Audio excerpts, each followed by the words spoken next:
So, magandang tanghali, no? Hello po, I am Helen pala from Philippines, but nandito na po ako ngayon sa Belgium. So, gaano ba kahigpit ang immigration dito sa Belgium? Or kahit kami last time galing sa Pilipinas, papuntang Abu Dhabi, immigration, maluwag lang naman. Hindi, ang immigration nila doon, based lang sa experience ko, no? Wala masyadong mga tanong-tanong ganyan. Ano lang, yung passport lang pinapakita sa immigration. And then pagdating din po dito sa Belgium, sa airport, based lang din sa experience ko, hindi rin sila mahigpit. As in, napaka-smooth lang yung wala masyadong maraming tanong. Ang sa akin lang, based doon sa mga nakita kong nauna na mga foreigner din, simpleng katanungan lang, mga simpleng tanong lang, like anong gagawin dito sa Belgium, saan ka magstay, sinong pag-i-stayhan mo, and then hihingi nila sa'yo yung passport mo.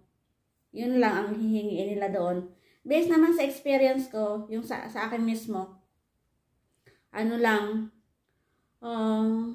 hiningi yung passport ko. And then, by the time kasi, kasama ko yung boyfriend ko by the time. Kasama ko siya pumunta dito. So, yung taga-immigration at saka yung fiancé ko ang nag-uusap. Hindi naman, ang tinatanong din doon kung saan ako magstay. Sabi ng asawa ko doon sa akin, dito sa bahay ko. So, yun lang. Hindi sila mahigpit. Hindi mahigpit ang immigration napagdaanan kong immigration sa Abu Dhabi at sa Abu Dhabi ba yun? Sa airport. And then, dito sa airport sa Belgium, hindi sila mahigpit. Napaka-smooth lang.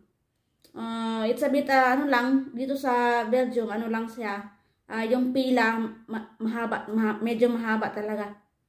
Kasi iba yung pila ng mga citizen yung taga-Belgium talaga, at saka iba din yung pila ng mga foreigner na nagbibisit dito sa Europe. So, yun. Yung sa akin kasi, medyo nagkamali kami, dapat kasi sana daw, hindi kami makasabay ng fiancé ko sa line. Iba yung line niya na taga-Belgium talaga, at iba din yung line namin na mga foreigner na papasok pa lang dito sa Belgium. But anyway, okay naman, inaccept naman.